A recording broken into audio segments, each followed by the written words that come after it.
Bonjour Madame la rectrice. Bonjour Chahine. Donc les 3 semaines de l'engagement dont on va parler précèdent les élections du CVL et du CVC. Comment est-ce que vous pensez que les adultes des établissements peuvent développer l'engagement dans les lycées et collèges?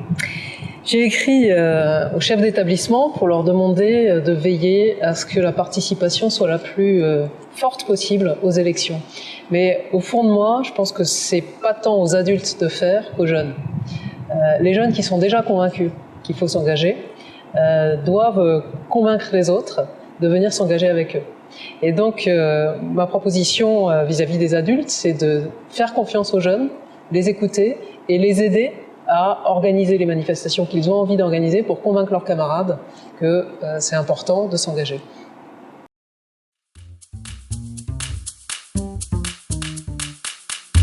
Depuis l'année dernière, il existe des conseils de la vie collégienne.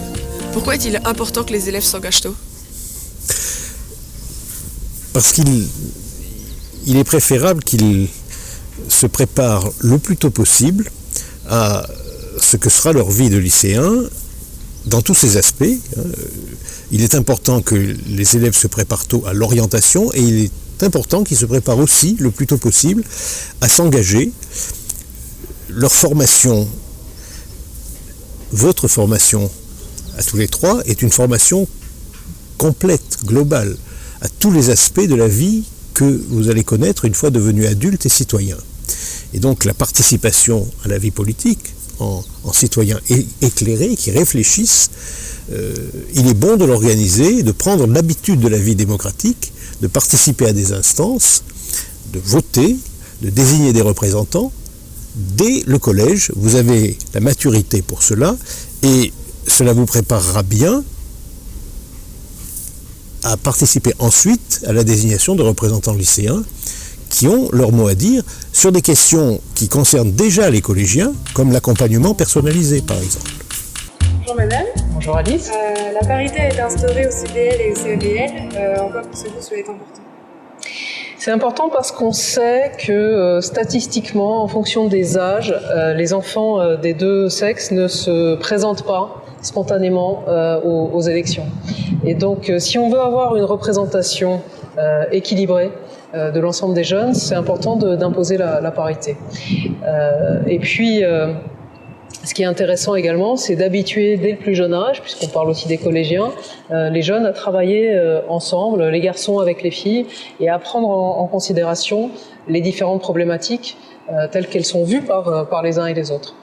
Alors quand on sera dans une société parfaite où il y aura une réelle égalité entre les filles et les garçons, on n'aura plus besoin d'imposer ce genre de choses et on recrutera les gens et on élira les gens uniquement sur leurs compétences.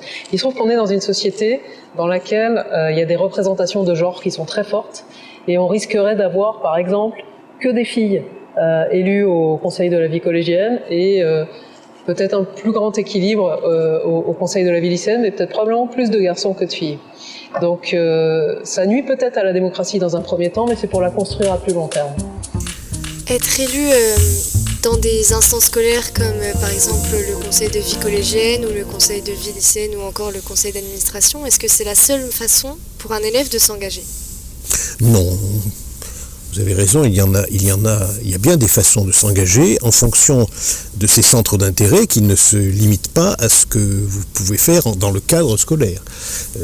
Et c'est d'autant plus vrai et c'est d'autant plus important que dans les recrutements que vous aurez à subir par la suite, auxquels vous serez confrontés, que ce soit des recrutements professionnels ou des recrutements éventuellement dans des écoles, on tient de plus en plus compte de cet à côté des résultats scolaires, de ce qu'ont été vos centres d'intérêt, vos activités de loisirs, etc. et votre participation à la vie associative sous des formes très diverses, que ce soit les sports, la musique, des activités même humanitaires.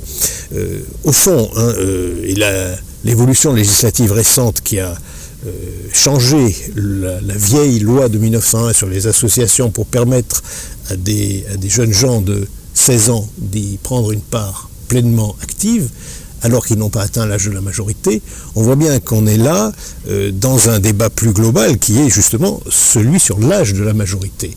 Vous pouvez avoir cette vie de citoyens, de futurs citoyens, avant d'être devenus des citoyens de plein exercice.